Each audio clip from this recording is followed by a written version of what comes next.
یہی فرق ہے ہماری جدوجہد میں اور اللہ والوں کی جدوجہد میں۔ تو امام علی مقام نے ان بڑی آزمائشوں میں سفر کیا۔ عبادتیں کم نہیں تھی، روزے نماز کم نہیں تھے، ان سے زیادہ نہ کوئی نمازیں پڑھ سکتا ہے نہ روزے رکھ سکتا ہے، ان سے زیادہ نہ کوئی عبادت کر سکتا ہے، ان سے زیادہ نہ کوئی، ان سے زیادہ ثواب والی عبادت کون کر سکتا ہے، ان سے زیادہ اچھے حج کون کر سکتا ہے، ان سے زیادہ اچھی تسبیح کون پڑھ سکتا ہے، یہ سب کچھ ساتھ، مگر قربانی کچھ چاہ رہی تھی۔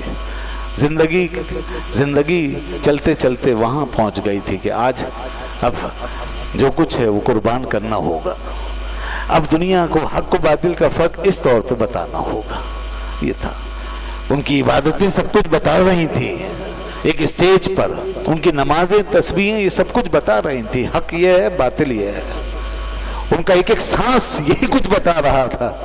مگر جب وقت آ گیا، وہ منزل آ گئی کہ اب ایک بہت بڑے اسٹیج پر ایک بڑی قربانی کے ساتھ دنیا کو بتا کے جانا ہے، اور ایک اس مقام پر کہ جہاں امام علی مقام کی ذات، اہل بیت اطہار کی یہ ذات نبی کے گھرانے کے ساتھ پوری دنیا کو نظر آ جائے، اس اسٹینڈرڈ پر میچ کرتے ہوئے کہ دیکھو یہ اس گھرانے سے تعلق رکھنے والے لوگ ہیں جو نبی کا گھرانہ ہے، ان کا لیول کتنا ہائی ہے، ان کی فکر کتنی بلند ہے، ان کا جذبہ کتنا سچا ہے، اس کا ثبوت دینے کا وقت آ گیا۔ تو ثابت کر دیا نبی کے نواسے نے کہ میں اللہ کے محبوب کا نواسا ہوں، میرا نام حسین ہے، میں فاطمہ کا لگتے جگر ہوں، میں علی شیر خدا کا فرزند ہوں۔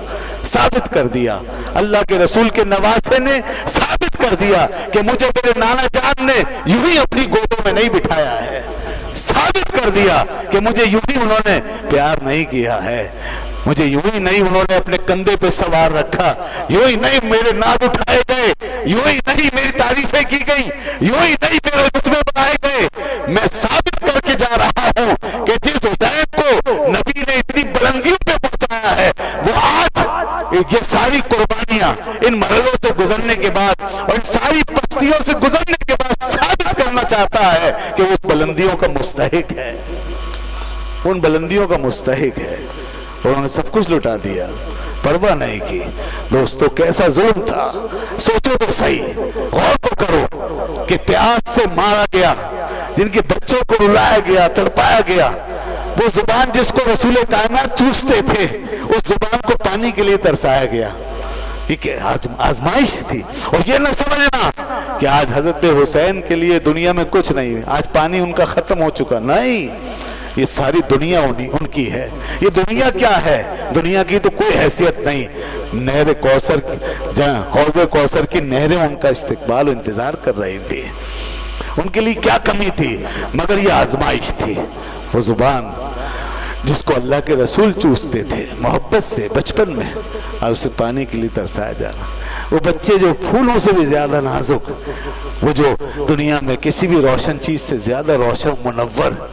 وہ پاکیزہ ہستیاں، وہ مبارک بچے جنہیں آسمان کے فرشتے ستاروں کی طرح جگمگ کرتا دیکھتے ہوں گے، ان کو کیسے تڑپا تڑپا کے مارا گیا، ان کے حلقوں میں تیر گھونپ دیے گئے، ان کے جسم کے ٹکڑے ٹکڑے کر دیے گئے، ان کو کربلا کے میدان میں خاک و خون میں تڑپا دیا۔ اور کیا دلدوز اور ہیبتناک منظر ہے، ذرا سوچو کہ جس وقت حضرت امام کے ہاتھوں میں معصوم علی اصغر، جس کی پیاس کے لیے وہ گئے تھے نہر فرات میں وہ پانی حاصل کرنے، تو وہ معصوم، وہ اس کا کیا قصور تھا، اس کا کیا گناہ تھا، مگر ظالموں نے جن کے دل سخت ہو چکے تھے، پتھر ہو چکے، تیر مار کے اس کے حلق میں پیوست کر دیا اور کہا حسین جاؤ، اب تمہارا بچہ کبھی پانی نہیں مانگے گا، یہ پانی ہم نے اسے پلا دیا ہے۔ اپنے خون کے گھونٹ پی کے وہ سیراب ہو گیا۔ کس دل کے ساتھ پھر واپس آئے ہوں گے؟ کیا وہ ہمت تھی، کیا وہ ان کی طاقت و قوت تھی، وہ کیا جذبہ تھا، کیسی قربانی تھی، وہ حق کی کیسی معرفت و پہچان تھی کہ زبان پہ شکوہ نہیں ہے، ایک ذرا دل میں، زبان پہ، ذہن میں، خیال میں کہیں کوئی شکوہ نہیں ہے، بے صبر نہیں ہے، ان کی رگوں میں وہ صبر دوڑ رہا ہے جس کا جام رسول اللہ صلی اللہ علیہ وسلم نے انہیں پلایا ہے۔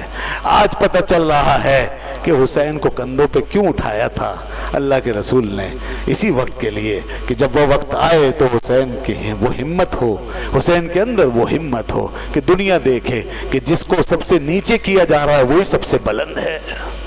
جس کو سب سے زیادہ بے بس کیا گیا ہے وہی سب سے زیادہ اختیار والا ہے۔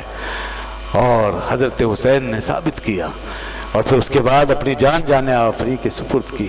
یہ وہ قربانی تھی، ایک عجیب منظر تھا۔ انسان آج جتنا سوچے اور غور کرے اس کا دل کانپ جائے گا اور آنکھیں یقیناً بھیگ جائیں گی، اور اس کے اندر کتنا بڑا درس، کتنا پوٹینشیل، کتنی طاقت، قوت، توانائی ہمارے لیے موجود ہے اس ایک واقعہ میں۔ لوگ اپنی تاریخ کا ماتم وہ کریں جن کے پاس کچھ نہیں ہے، وہ کوسیں اپنے بڑوں کو، وہ روئیں اپنی قسمت پر جن کی تاریخ میں ایسی مثالیں نہیں ہیں۔ ہماری تاریخ تو ایسی مثالوں سے بھری پڑی ہے۔ یہاں ایک کربلا کا واقعہ یہ پوری قوم کو، پوری امت کو زندہ کر دینے کے لیے کافی ہے۔ یہ ہمارے بازوؤں میں آج بھی وہ قوت اور طاقت فراہم کرتا ہے، یہ باطل کے سامنے ڈٹ جانے کی ہمت ہمیں دلانے کے لیے ہے، آج بھی ہماری رگوں پہ میں وہ جذبہ بھڑکانے کے لیے کافی ہے جو آج کی ضرورت ہے اور جو ہر دور کی ضرورت ہے۔ اگر امت کا رابطہ اور تعلق صحیح ہو اور انسان کا شعور درست ہو اور تربیت اس کی صحیح ہو اور ٹریننگ اس انداز سے کی گئی ہو کہ ہمارا تعلق اپنے ماضی سے جڑا ہوا ہو، اور ایسی نسلیں اگر ہم تیار کر سکیں تو دنیا کی کوئی طاقت اس قوم کے سامنے کھڑی نہیں ہو سکے گی۔ جن کی رگوں میں حسینیت جلوہ گر ہو ان کا مقابلہ کوئی نہیں کر سکتا۔ میں نے کہیں پڑھا کہ روس میں روسی حکمرانوں نے جنگ عظیم میں جو کردار ادا کیا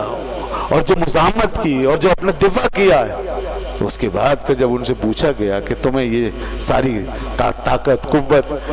یہ تمہیں مدافعت کی صلاحیت تمہارے اندر کیسے آئی، یہ ڈیٹرنس کہاں سے آیا، تو انہوں نے ایک جواب دیا تھا، روس کے جنرلوں نے جواب دیا تھا کہ وہ مسلمانوں کا ایک واقعہ کربلا کا وہ ہمیں کہیں یاد دلایا جاتا تھا، ہم نے وہ پڑھ رکھا ہے، وہ حضرت حسین کی قربانی کہ کس طریقے سے پورا گھرانہ ڈٹ گیا، حق کی بات کرتا چلا گیا، اور ظالم کی دنیا کی سب سے بڑی طاقت اس کے سامنے وہ کھڑا تھا، مگر اس نے ہار نہیں مانی۔ بس اسی واقعہ نے ہمیں ہمت دی ہے، انہوں نے ہمت پائی ہے، اس سے انہوں نے قوت حاصل کی ہے۔